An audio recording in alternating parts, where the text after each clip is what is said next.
Mtu yoyote wa Mungu akimwamini Mungu sio maskini. Kama ni maskini hana kitu, maana yake hajajua ndio neno la Mungu.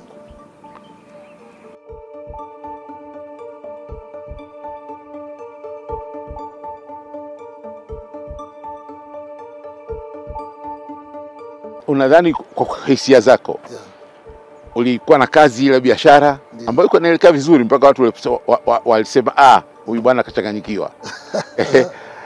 Baadaye ukabadilika na sasa tunaona neema zake hizi zilivyo. Ndio.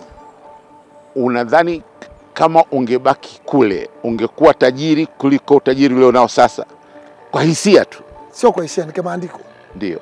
Nitakujibu kimaandiko. Wakati Mungu ananiita, nilisoma maandiko na alinifundisha. Ndio. Wanafunzi waliwahi kumuuliza Yesu jambo hilo. Ndio. Wakati anatembea naye, kwa sababu Petro aliacha kampuni yake ya uvuvi. Wakina Yohana waliacha. Ndio. Baadaye akakuta anatembea ni kama hawana kitu. Ndio. Biblia inasema Petro akamuuliza, Bwana, tumekufuata wewe. Ndio. Tumeacha vyote tukakufuata wewe. Ndio. Tutapata nini? Tumeacha kampuni zetu. Yesu alichomjibu ni kitu kimoja. Akasema hakuna aliyeacha vyote. Ndio. Aliacha nyumba, mali, kazi. Aliacha hata watoto kwa ajili yangu na injili. Ndio. Ambaye hatapata mara 100 hapa kisha uzima milele. Mimi nasema nilivyokuwa na sasa. Ndio maana sasa hivi hata tukiwaambia ndugu zangu waache huduma, watanilaani. Watakulaani sana. Wengine wakati naanza huduma walinilaani wengi. Kwa sababu kitabu kilikuwa kisomeki. Ndio. Sasa Yesu alipowajibu hivyo, nataka kujibu hilo swali lako. Ndio. Leo hii na nilivyokuwa nisingeacha huduma, nisingeacha biashara na kila kitu kuingia kwenye huduma. Ndio. Ningekuwa maskini tu. Hiyo ndio ujibu la wote. Ndio. Hata kama ningekuwa nimefanikiwa. Ndio. Sina waona wengine ambao nimewaacha huko. Ndio. Na wengine walinicheka wakati naacha. Pale Kawe mara kwa mara unazungumzia hii hali ya watu kumfuata Yesu na kufanikiwa na kuweza kutajirika. Ndio. Kuna wengine baadaye wanakuja kutoa ushuhuda. Ni kweli kwamba labda ulichokisema na unaamini kwamba yule amefaidika na kwamba unachokisema ni kweli, wanatajirika watu kwa kiasi hata cha kupita wewe? Baratido Muhando, nataka uelewe neno la Mungu ni kweli. Ndio. Na ninapofundisha kwa watu nina uhakika. Ndio. Kwa sababu najua Mungu alikonitoa mpaka hapa. Ndio. Na sio tu kusema ni kweli. Ndio. Ushuhuda unaoshuhudiwa. Ndio. Ukikaa pale Jumapili moja, Jumapili ngapi? Ndio. Tumeona matendo makuu ya Mungu. Ndio. Na mtu yoyote hata anayebisha mimi wanawapa ruhusa kwamba naenda anza kuuliza watu. Waliotajirika ni wengi sana. Ni rahisi sana mtu kuangalia akasema mbona anaenda kanisani ni maskini. Lakini waliofanikiwa ni wengi. Kama ni mtu unasikizaga kwenye TV utaona waliokuwa chini leo wanafanikiwa. Hakuna dalili yote pale. Kwa sababu mimi najaribu kuleta michango mingine ambayo naisikia. Hakuna mipango yote ya maigizo katika ile inaitwa miujiza, ushuhuda, watu wamepona. Kuna hiyo hali ya kwamba labda watu wamepangwa ili kuonyesha hii hali ipo. Mimi huwa napenda kuambia hata waandishi wengi. Mtu akishuhudia waende mpaka nyumbani kwao, waulizie mpaka majirani. Watajua ukweli. Na kwa nini nitengeneze? Swali langu huwa najiuliza. Hayo mambo nilikuwa nasikiaga wakati mimi naenda kufanya huduma, Mungu anaweza kuniinua. Nilikuwa nasikia. Sasa huyu labda anatengenezwa. Nikasema Mungu, kama umeniita, kama kuna watu wanatengeneza, mimi nataka kufanya vya kweli. Yaani kama vipo vinavyotengenezwa, basi vile ambao wengine wametengeneza, mimi nataka vionekane vya kweli. Na nimemuona Mungu. Sasa tukija kwako kwenye hili swali lako, huwa najiuliza swali. Kwa nini nitengeneze? Na natafuta nini? Si bora nirudi kwenye biashara zangu. kuliko kudanganya watu. Bora nirudi kwenye biashara zangu, niendelee. Lakini Mungu aliponiita, niliacha biashara zangu. Nilionekana kichaa kwa ajili ya hii kazi. Sasa kwa nini leo nidanganya? Na wakati mwingi hata ukiangalia mkutano wangu kwenye TV, watu wengi waliotendewa kija mbele, wakati mwingine nawaita watu zaidi ya 300 400 waliotendewa katika kongamano fulani au katika maombi ambayo nimeyafanya. Huwa nauliza pale, kuna watu wametengenezwa, kwa sababu stories hizo ziko nyingi sana huko. Sasa huwa naambiaga watu, hebu kama nadhani inatengenezwa, njoo ujione, njoo usikilize, njoo utaona mwenyewe inakutendekea kwako. Wapo watu wengi ambao walikuwa hivyo, wanawaza hivyo, lakini baadaye waliposikia naambia njoo ujione, hebu jaribu wewe mwenyewe kufuatilia. Wale wanakuja kushuhudia, mwingine analia kwamba mimi nifikiri natengeneza watu. Hata juzi amekuja mtu mmoja, alikuwa ana kazi miaka zaidi ya 7. Amehangaika, hapati kazi. Kafika sehemu mpaka mashamba alinyang'anya. Akiwa pale Makambako, nilikuwa na mkutano pale Makambako. Mwenzake kutoka huku nyuma ya Makambako alikuja pale Makambako, akamwambia twende kwenye mkutano, akaza matapiro wanatengeneza watu. Alisema siwezi kwenda, aligoma. Sasa yeye aligoma tu kuja pale. Lakini yule aliyekuja alipokuta wanaoshuhudia ni wengi, yeye ndio alidhani tunatengeneza watu. Akarudi kwa yule jamaa, akamwambia bwana, mimi yule jamaa anatengeneza watu. Ili washuhudie. Akaondoka. Yule naye akuja. Kesho yake akaja, sio kwenye mkutano. Alikuwa anaenda kung'oa meno, anamuuma sana, alimuuma sana. Ni karibu na pale pale. Alipofika hapa akamwambia daktari wako ni mpaka Jumapili kesho. Ndio atakusaidia. Na mkutano unaendelea hapo. Nikamwambia ngoja nisikilize. Kaingia pale. Kilichotokea ni Mungu alimfungua, na aliposikia maneno niliyofundisha akasema nitafuatilia. Kafuatilia, yule mwenzake ameondoka. Kafuatilia kwenye TV. Akafuatilia, akaandika naye maombi, anataka kazi. Na ameweka miaka 7. Ghafla anaitwa kwenye kazi. Ghafla mashamba yake yamerudishiwa. Yalikuwa walichukuliwa kama eka 30, amerudishiwa eka 60.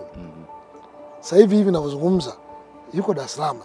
Na aliandika napenda nihamie mahali karibu na huduma hii. Lakini ile kazi ilikuwa ni mikoa mingine, lakini amemaliza kufanya interview. Ameitwa kwenye kazi, amepangiwa kuwa mkuu zaidi, ameletwa Dar es Salaam. Unazungumziaje kama mtu wa hiyo miujiza? Kwa mtu mwenye maradhi, ni kwamba kweli aje na atapona kwa sababu ya neno lako, na ikiwezekana awache tiba ya hospitali ya kisasa au yoyote atakao kuwa anaiamini, au afanye nini? Mara zote hatuwazuii watu kwenda hospitalini.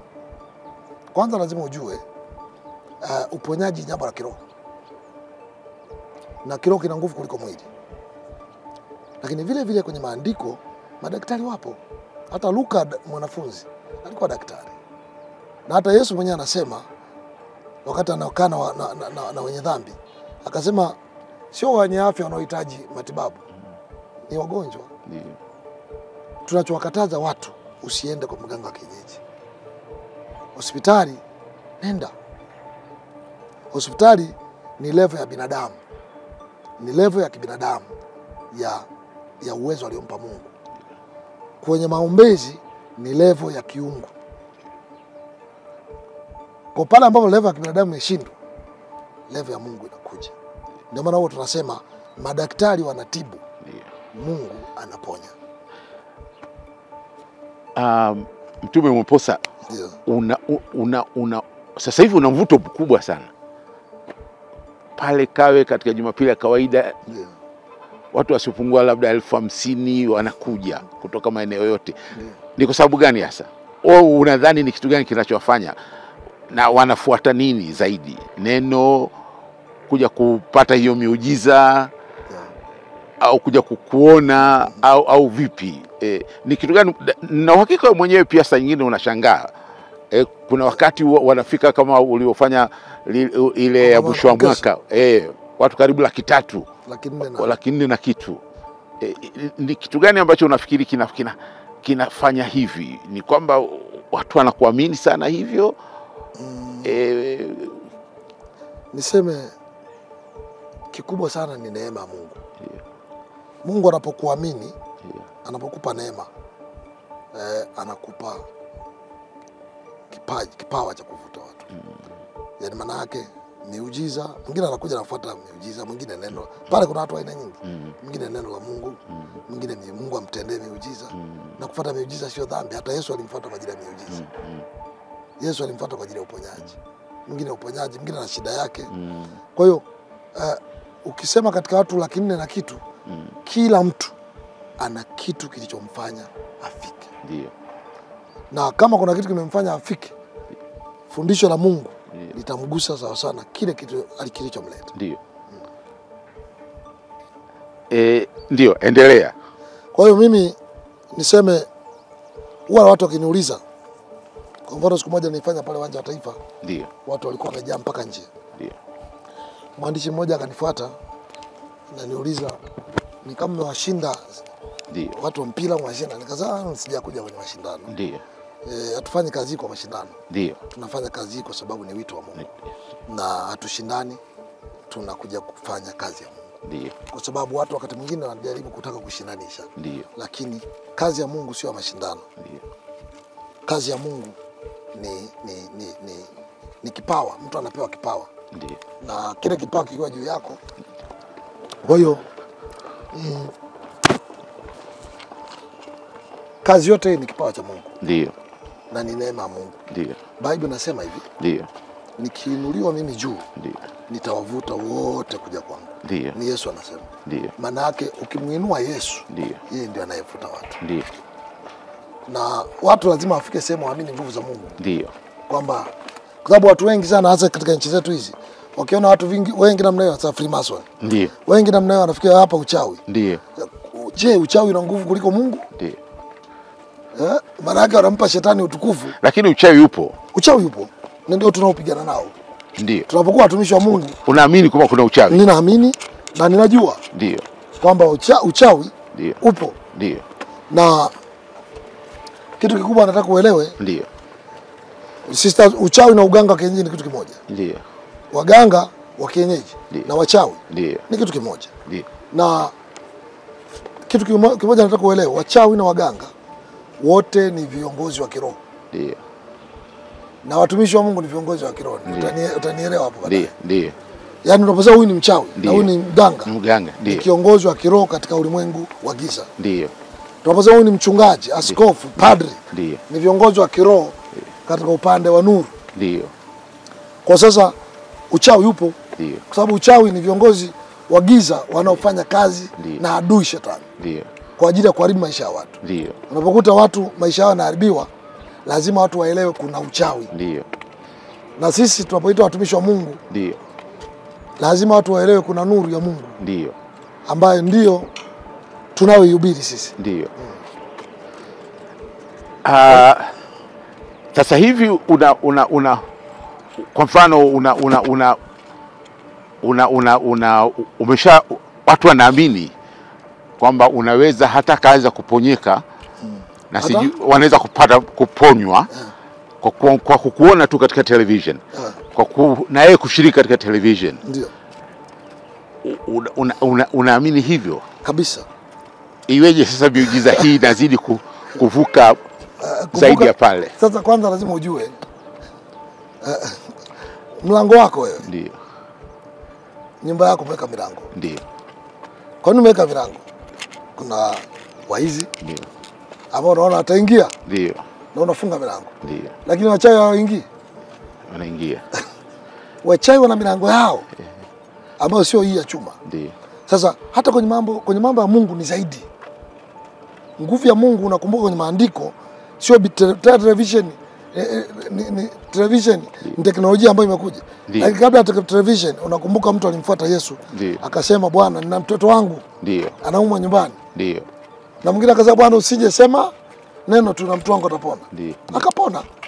Sasa je, kwenye television mtu atashindwa kupona? Ndio. pia sasa hivi umewapa imani sana.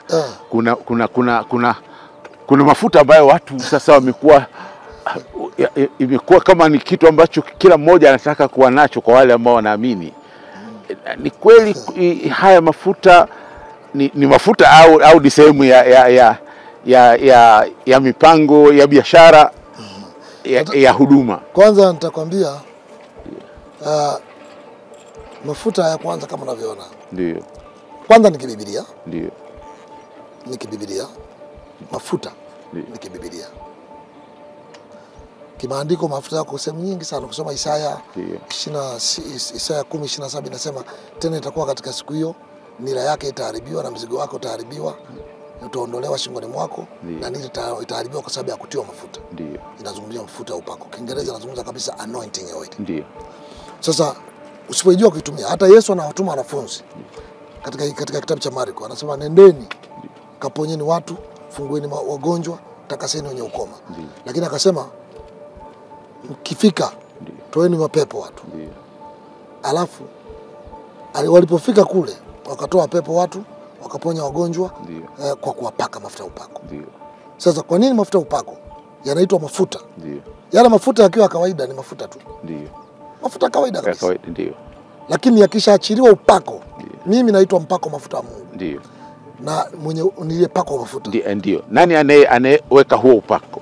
Mungu mwenyewe. Ndio vitu nilivyokuambia, lazima uwekee mikono. Lazima nguvu ya Mungu inakushukia kama ilivyonitokea mimi. Kuna njia nyingi Mungu anaachilia mafuta. Kupakwa mafuta na Mungu maana yake kutengwa kwa ajili ya kitu fulani. Kazi kama hii sisi tumetengwa, Mungu amekutenga kwamba utakuwa hivi. Sasa mafuta yanafanya kazi kulingana na mtu mwenye upako ameachilia nini. Kwanza wewe hata kitambaa hiki nakakiombea kikiwa na upako na mgonjwa akaekewa akapona. Kwa sababu upako ni nguvu. Upako sio yale mafuta. Ila mafuta yanatumika kama point of contact. Umeelewa? Upako wenyewe ni nguvu ya Mungu. Ndio maana hata wanafunzi kisoma walichukua vitambaa vyao vya mikononi. Vilichukulia vya mikononi. Wakapelekea wagonjwa, wakapona. Kilichokuwa kinawaponya sio kitambaa. Ni upako. Sasa hata mafuta tunapoyaombea tunasema mafuta ya upako au maji ya upako. Ni ile nguvu ya Mungu. Na ule ni ufunuo Mungu anakupa. Na historia haya na ningependa pia uelewe. Nilipokuwa Kilimanjaro, maana mimi huduma sehemu kubwa nilikuwa Kilimanjaro. Ndio nikaja Dar es Salaam. Hiyo labda tutaiongelea wakati mwingine. Nilipokuwa Kilimanjaro nimefanya huduma pale kwa muda mrefu. Na wakati Mungu ananipa ufunuo wa mafuta au maji. Hatukuwa tunauza, nilikuwa nagawa bure. Bure kabisa. Bure kabisa. Mtu akija, kuna kipindi natangaza kwamba siku ya kesho nitagawa mafuta bure, kila mtu akaachilia nyumbani kwake. Huduma tunanunua mafuta na mgawia mtu. Lakini unagawa kwenye chombo gani? Unaelewa? Ilikuwa lazima waje na vyombo. Lakini unagawa labda kile kipimo kidogo hivi. Sasa unakuta mwingine amekuja na dumu la lita 2, ingine lita 5. Wengine ameokota tu kwenye takataka akaja nalo. Sasa kinachotokea kwenye takataka akaja nalo, kinachotokea ni watu wakitoka hapo, kwa mfano maelfu ya watu watoke na kila mmoja dumu la aina, dumu la rangi nyingine. Kinachotokea watu wanafikiri wao wametoka kwa mganga kwa sababu mwingine chafu. Sasa nilipokuja Dar es Salaam pia nilifanya hivyo. Pale Vatican ilifanyika hivyo, lakini baadaye Mungu akanipa ufunuo kwamba Mungu akanipa wazo kwamba nifanye nini. Ili kuwe na mtu, kwa mfano mtu kimgewea kidogo alafu na dumu kubwa. Mpaka unafikiri mafuta yanataka kupotelea mle. Tukapata akili na wazo kwamba tuongee na wenye kiwanda tutengenezee chupa aina moja. Ili watu wakija kwanza kugawa kwa watu, kuwamwagia kila mmoja maelfu yale ya watu. Watu wakija achukue chupa aende. Lakini chupa zitakuwa na gharama. Mafuta tunanunua ndio, huduma inanunua. Lakini hizo chupa zitakuwa na gharama. Pia. Tukiza kila kitu tutoe kila kitu. Tukiwaambia watu watafanya kwa sababu ni jambo jema. Hiyo bei unaiona ya mafuta ile chupa. Hata ningemwambia mtu 50,000 atachukua. Ningemwambia 50,000 angechukua. Lakini ile bei walipanga watu wenyewe. Sio mimi. Nilichokifanya tukaambia watu tunataka tuweke level standard ya chupa ambazo tutaletewa na watu wa kupaki na nini. Ndio. Kwa wale wanaopaki na zile chupa ni gharama. Ndio. Kwa hiyo tungependa kumchangia hata kidogo. Ndio. Nikauliza mnataka kuchangia 500 au watu wenyewe kwenye mkutano. Kwenye mkutano. Kwenye ibada. Ndio. Mnataka 500? Ndio. Au mnachangia 1000? Wote wakasema 1000. Miaka mingapi imepita hapo? Kwa mpaka leo ndio ile wanaochukua watu ndio walipanga wenyewe. Pale kwenye ibada pia. Narudia kwenye swala ambalo nimekurudisha nyuma kidogo. Watu wana sadaka wanatoa kwa aina.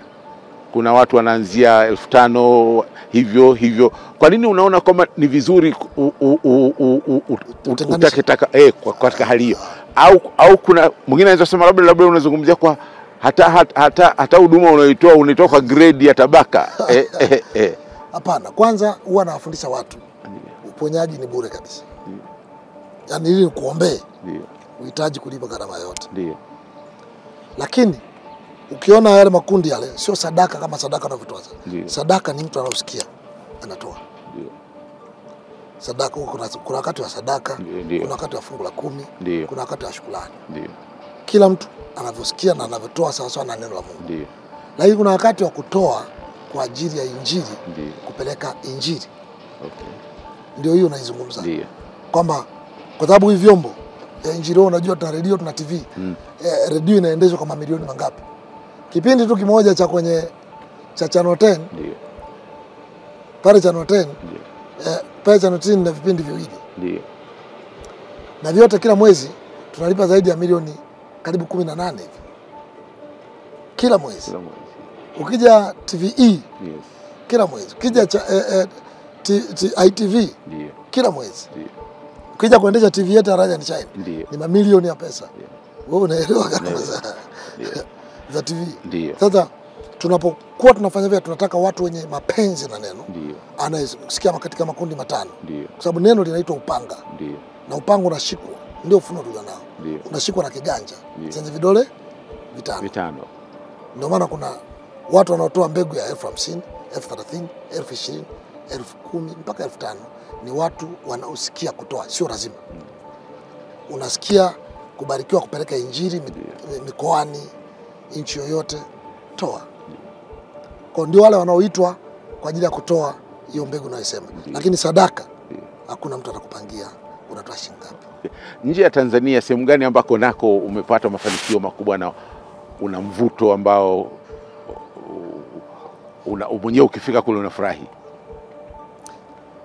Ukweli kila nchi ambako tumepeleka injili wanakonisikia wameguswa na wengi wamepokea na wengi sana kama nchi ya Msumbiji ndio kabisa. Na ile Msumbiji historia yake kwenye hiyo kabila ambayo injili imefika ambako ndio unaona watu wengi wa Msumbiji wanakuja. Ndio. Na kule wamefika sehemu wamejenga maeneo makubwa kwa ajili ya kusikiliza tu kwenye TV. Ndio. Wanakusanyika maelfu ya watu. Ndio. Maelfu ya watu wanasikiliza kwenye TV. Kama mtu anaangalia kwenye TV yangu, utaona tunaonyesha. Ndio. Wanakusanyika kuna eneo hili, kuna mji mwingine. Ndio. Watu wanakusanyika eneo moja na wamejenga mabanda makubwa. Ya TV kwa ajili ya injili. Ndio. Msumbiji. Mwenyewe sijawahi kufika. Hujawahi kufika? Kabisa.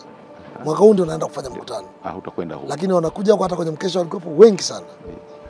Sasa ile kabila walikuwa ni watu ambao hata mambo ya Mungu injili imeenda kule hakuna mahali walipokea injili sana. Lakini wameshangaa kwenye TV wamepokea, wanapona, wanafunguliwa. Na Kenya, Burundi, Kongo ni watu ambao wanakuja kwa wingi. Sasa hivi wameanza kuja nchi kama Zambia. Nchi za nje ya Afrika ni watu kadhaa wanaofuatilia kwenye YouTube na wapo watu wengi wanafuatilia. Mtume umeposa mafanikio makubwa na bila shaka unaridhika sana. Lakini katika maisha kukosi mahali ambako unakuta kuna jambo ambalo limekugusa kwa sababu halikwenda sawa na kukuumiza. Je, kuna mfano wote ambao katika baadhi ya mambo yamekutokea ambalo una feel hili kwa kweli ungependa ulisahau lakini ni mapenzi yake Mwenyezi Mungu? Yapo mambo mengi yameniumiza. Lakini tunashukuru Mungu kwa furaha anayotupa na amani. Ndio. mambo mengine sio ya furaha. Ndio. Hasa kwa mfano kwenye huduma kipindi fulani tulipokuwa Kilimanjaro, watu walipopata shida ya kuanguka kwenye mkutano. Ndio. Na kupata shida ya kuondoka duniani. Ndio. Hilo Kilimanjaro sijaenda muda mrefu kwa sababu ilikuwa linasumbua nafsini mwangu. Lakini sasa hivi watu wa Kilimanjaro wamelia na tunaomba uje, ndio ninaenda mwaka huu. Ndio. Lakini lilinisumbua. Ndio. Mimi ni mtumishi wa Mungu na kazi yetu ni kuponya watu wa Mungu. Ndio. Lakini wakati mwingine tunaambia Mungu, ndio, wewe unajua kila kitu. Ndio. Kwa hiyo na lile jambo lilitokea, mimi nishaondoka kwenye mkutano, sikuwepo kwenye mkutano. Ndio. Ila kilitokea mimi nishaondoka, kwa hiyo nimesikia nikiwa nimeshatoka muda mrefu. Ndio. Kama zaidi ya karibu inaenda saa nisipo. Ndio inatokea huko nyuma. Simekana kuna mafuta yalimwagika na watu walikuwa wanagombania wakaanguka. Lakini story halisi ni ipi? Story halisi unaona kama uwanja wote, ndio maana sipendi kufanya viwanja vilivyofungwa. Ndio. Watu wakizidi tu viwanja vilivyofungwa, wakati wa kutoka ni tatizo. Na hasa viwanja ambao kama kile cha Moshi kimefungwa na maduka. Unajua uwanja uliofungwa na ukuta mmoja ni rahisi. Ndio. Uliofungwa na ukuta mmoja ni rahisi watu kutoka hata na geti kwa kuliangusha. Ndio. Lakini uliofungwa na kuta za maduka, maana yake hapa katikati pana nafasi ya chumba kikubwa kabisa. Ndio. Ambacho watu wakiingia huku. Sasa ilikuwa watu wameingia tayari wameshatoka uwanjani. Wameingia wanatoka kwa sababu ya watu wingi, watu wanatoka wanaingia kwa wingi. Ndio. Lakini kule nje pia kukatokea kuna watu walikuwa na vurugu wanapiga walikuwa wanapiga watu kule. Kwa watu wa kule nje wakawa nao wanaingia wanataka kukimbilia ndani. Ndio. Huku nje ndani hawajui. Kwa hapa katikati ambapo ni kama chumba ndipo watu walipoangukia. Ndio. Kwa mimi mwenyewe siku hiyo sikujua chochote kilichotokea. Ndio. Nimepata taarifa, nimekuja kupata taarifa kamili baada ya siku kadhaa kwamba nini kilitokea. Ndio. Jambo lile lilikuletea shida zozote ambazo ilifuatilia kwa sababu ile au serikali lazima ifuatilie? Ndio. Na kila kitu lazima kifuatiliwe. Kwa hiyo huwa mara nyingi vitu vingi ambavyo serikali inafuatilia watupendi kuviongelea zaidi. Na kama Mungu alivyojalia watu wa Mungu walilala kwa amani. Na jambo lilisha na huwa hatupendi kuliongelea sana. Kwa sababu ya sio jambo la furaha, lakini litokea. Na kwa mimi kama mtumishi ambaye naongoza niliumia. Watu wanaweza kukuona natembea, lakini wakati mwingine tunaumizwa. Lakini vile vile jambo lingine ni mtu ambaye nimekuwa naye karibu kwa miaka mingi. Yule rafiki yangu aliyelala katika Bwana ni mtu ambaye ndiye alikuwa anasimamia media zetu zote za radio kama mchungaji anayesimamia. Na vile vile alikuwa ananielewa sana katika watu wangu. Yaani alikuwa kwa sababu amenijua toka kwa anajua mimi nikiweka msimamo hivi anajua analenga nini. Kwa alikuwa anaitikia haraka katika kile ninachotaka kufanya. Kwa sababu alikuwa anaelewa nini nafanya. Na alikuwa anaelewa hapa nikikasirika anajua. Na akijua nikiamua jambo anajua hawezi kunirudisha. Mtu yoyote. Kwa sababu anajua kabisa na anajua naona nini. Kwa hiyo alipoondoka pia lilinisumbua sana. Nilikuona siku ile. Kwa hiyo kipi ambacho umekifanya labda katika mipango yako baada ya kutokea ile tatizo la Moshi pale? Ndio maana nimekwambia sasa hivi sifanyi mikutano kwenye viwanja vya vilivyoziba. Ndio. Spend. Ndio. Na hata hapa katikati tulitakiwa kufanya uwanja fulani, mkutano fulani uwanja wa Taifa. Hata ule uwanja wa Taifa nilifanya tu kwa kulazimisha, lakini ilibidi tuweke usalama ufuatiliaji wa karibu sana. Kwa sababu watu wakishakuwa wengi huwezi kuwa control. Na watu wetu kuingia ni rahisi, lakini kutoka kila mtu anataka awai. Sasa kwa mfano kama ule mkusanyiko wa watu kama 300,000 400 na kitu kulitoka maliza watu wakaondoka salama. Kwanza tunamshukuru Mungu, ni neema Mungu. Ndio. Lakini pili, sasa hivi tunamshukuru Mungu hata polisi wanakuwa wakisikia tuna mkutano wa kubega kwa bega kusimama na sisi kuhakikisha usalama wa watu. Kwa hilo pia tunamshukuru Mungu kwa ajili ya polisi wetu Ndiyo. na serikali yetu Ndiyo. ambayo inasimamia hao polisi.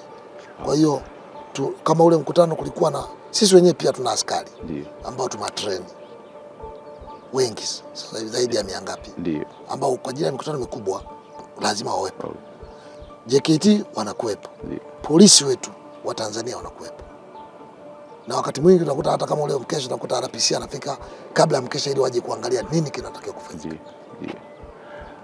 Mtume, katika familia yako hasa ya kwako ya moja kwa moja, kuna mtoto wako ambaye anaonesha dalili ya kusema na yeye anapenda atachukua mikoba ya kwako? Mimi actually watoto wangu, mtoto wangu binti yangu na binti wawili ndio bado wanasoma na bado tunawaangalia, ndio bado hajaonyesha wanapenda mambo ya Mungu. Huyu mkubwa anapenda mambo ya Mungu, ndio, lakini bado hatujaona ile mbegu kwamba anatamani. Ndio, anaweza katamani kuhubiri kama baba, lakini bado tunawaangalia. Ndio, tunatamani wawe na mbegu ya Injili. Je, kwa ndugu wa karibu, wale ndugu ambao ulikuwa nao sasa hivi umeshaeleza kwa maana furahi, lakini kuna ambao wako karibu zaidi kwa sababu ya mafanikio uliyopata? Ndugu ninao ambao wako na mimi hata kwenye huduma wengine. Ndio. Wale ambao wanakubali kufuata, wanasaidia kwenye huduma wanako nao na wanafanya kazi ya Mungu pamoja na mimi. Ndio. Sawa. Nina mdogo wangu, nina ndugu zangu wengine. Ndio. Mipango yako ipi sasa ya kuzidi kutanua huduma hii ya kiroho? Mipango yetu ni mikubwa na maono makubwa baada ya hapo, na mengi hatuwezi kueleza sana. Ndio. Kwa sababu kuna kitu kinaitwa upako wa kuficha. Ndio. Kuna kitu kieleza, kuna ramani nyingi tunazo. Ndio. Na tunaenda kufika mambo makubwa, kufanya mambo makubwa ya huduma na uwekezaji. Ndio. Kwa sababu sio huduma tunafanya, lakini tunahubiri pia katika uwekezaji. Ndio. Kwa kiasi gani uko karibu na viongozi wa nchi katika kuhakikisha kwamba neno lako pia linasaidia kwa njia moja nyingine? Tunamshukuru Mungu. Mungu ametupa kibali kwa viongozi wa nchi na tuko karibu. Siwezi kusema kwamba viongozi wa nchi, kwa sababu unapokuwa tu na huduma kama hii ya kuhudumia watu, viongozi hawezi kuacha tu, lazima wajue nini kinaendelea huko. Ndio. Na lazima wakujue wewe ni nani. Kwa hiyo tunawaombea, tunaongea nao,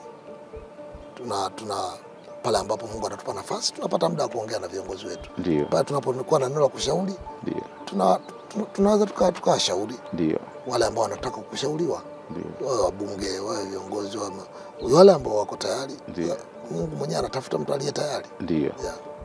Unauangaliaje mwaka huu katika Watanzania kwa maono ulionayo? Ya uchaguzi, mwaka wa uchaguzi. Mwaka wa uchaguzi. Kuangalia katika engo gani sana? Katika engo yoyote ya ndoto na fikara za kiroho.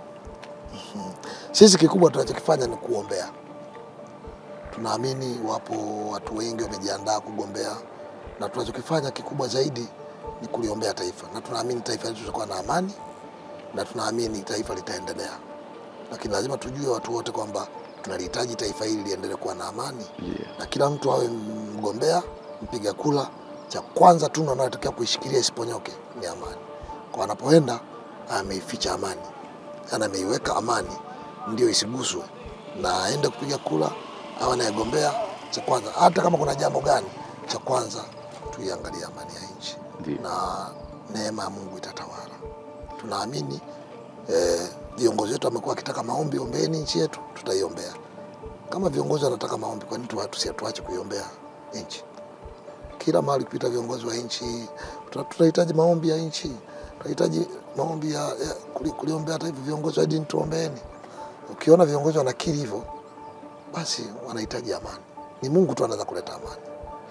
Na kwa kuwa umezungumzia swala la maombi, tumalizie na maombi sasa kwa hayo tuliyozungumza.